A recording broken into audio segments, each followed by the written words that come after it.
Hello, welcome to today's video. My name is Red and I am going to be doing a character named Kyska on this cat figurine today.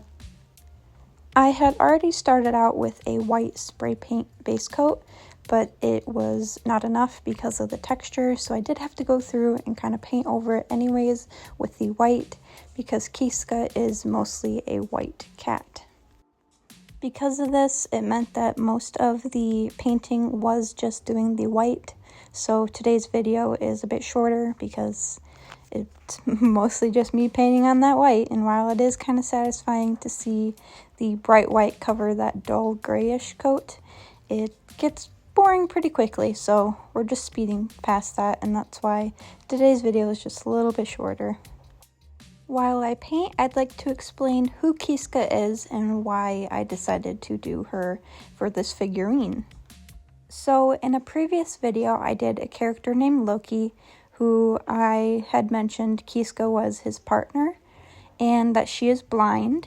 She is also just a very gentle cat, and she's actually quite small. This figurine ended up being a little bit bigger than the one I did of Loki, but that's fine. It's just I liked the position where she's laying down and she looks really peaceful, and I thought that was really fitting for her because she is just a really gentle, loving cat. She's calm, she's just quiet, and she really fits this like just peaceful laying down, just relaxing. I thought it worked really nicely for her.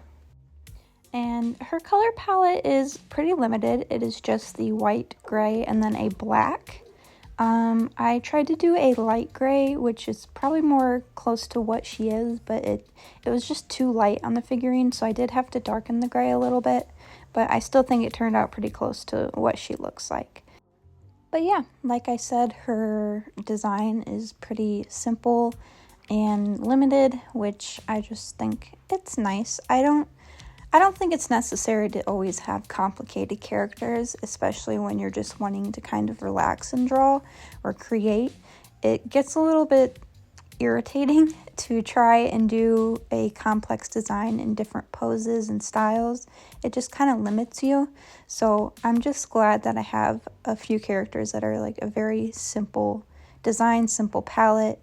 It just makes things fun, where I don't have to stress about it as much.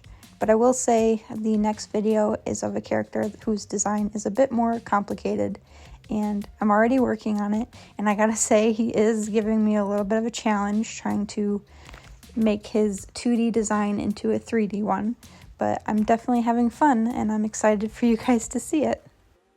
But yeah, we're starting to finish up on Kyska's design, and since I mentioned the whole 2D to 3D thing, I wanted to point out her stripe on her muzzle, which I am doing right now.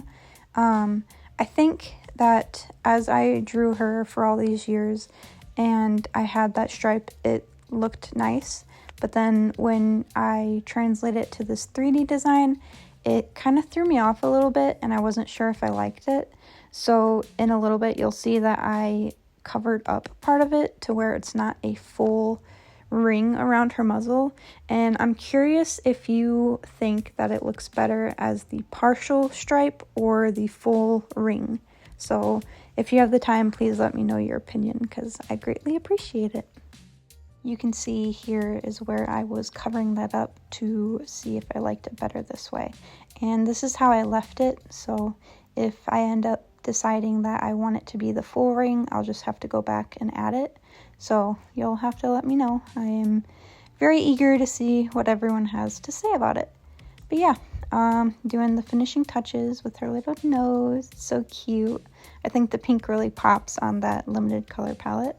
But look at her, she's done. I really, really hope you guys like her, and I hope you want to see more of her. So here she is. Thank you so much for watching, and I hope to see you guys in the next video. Thank you and bye.